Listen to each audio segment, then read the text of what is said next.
กรุบสุดใจบางคนขนมดังกลมติ๊กต็อกเนี่ยของนั้นแบบกำบวนสไนบางอย่างบางคนโดยจีดัดหายเจียมาตัดเนี่ยดัดเลยเมียน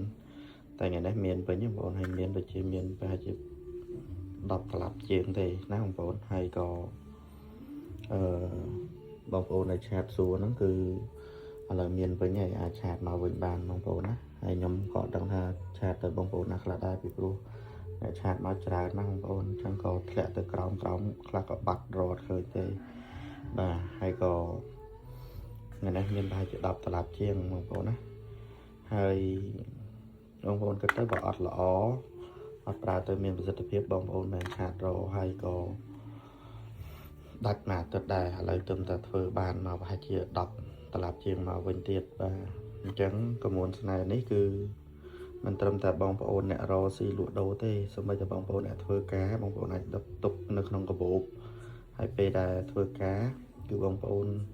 เรียบโจเธอแก่บางคนเรียบเตยเนี่ยเรียบจามสองข้างเรียบเชิงเสาะสองข้างเบะหมดเลยคือเธอแก่mấy cái cho mỗi năng nè tôi ca cho mỗi dương cái anh đặt lạnh dương xong bắt đầu và tôi ca cái đòi bóng ôn rồi có bóng ôn na đã ở kia chọn ở kia đặt lạnh cho đáគឺអាចដាក់តាមកាបូបបានប្រើទៅមកតឡាប់នេះប្រើបានយូរឆ្នាំណាស់បាទយូរខែណាស់អញ្ចឹងគឺថ្ងៃនេះយើងបានចូលមកវិញបានជាង10តឡាប់បាទគឺទន់ធ្វើបានណាបងប្អូនណាហើយក៏សម្រាប់បងប្អូនរកស៊ីលក់ដូរគឺដូចខ្ញុំបានជម្រាបច្រើនវីដេអូហើយគឺដាក់កន្លែងលក់ដូរហើយរៀបរាប់ប្រាប់មុននឹងលក់ដូរទៅមុននឹងបើកតូបបើកអីទៅគឺឲ្យមានភ្ញៀវលក់ដូរមានភ្ញៀវចូលទិញហូរហែបងប្អូនណាបាទហើយបងប្អូនយើងអ្នកធ្វើការក៏ចឹងដែរបងប្អូនដាក់តាមកាបូបជាប់ទៅពេលតែចង់ឧទាហរណ៍ថាចង់និយាយការងារអីហ្នឹងមួយជាមួយម្នាក់ហ្នឹងលាបសិនទៅហើយចាំចូលទៅនិយាយជាមួយគេឬក៏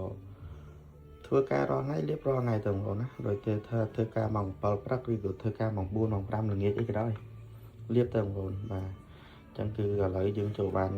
ជាង10តឡាប់ជាងបងប្អូនណាអញ្ចឹងបងប្អូនដែលឆាតមករឆាតមកចង់បានគឺឥឡូវមានវិញហើយបងប្អូនឆាតមកហើយបើមិនយកទៅសំប្រកបមានបងប្អូនខ្លះគាត់ជឿទៅហើយគាត់ចង់បានទៀតគាត់ថាយកមកផ្លែកកន្លែងរកស៊ីលក់ដូរផ្លែកអញ្ចឹងគាត់ចង់ជាឲ្យបងប្អូនគាត់មួយទៀតអញ្ចឹងណាបងបាទអញ្ចឹងឥឡូវគឺមានវិញហ្នឹងបងប្អូនណាតែបងប្អូនសួរច្រើនឥឡូវមានវិញហើយប្រហែលជា10តឡាប់ជាងនេះទេអញ្ចឹងអរគុណច្រើនបងប្អូនឆាតមកបានបងប្អូនណាបាទអរគុណច្រើនសុខសប្បាយ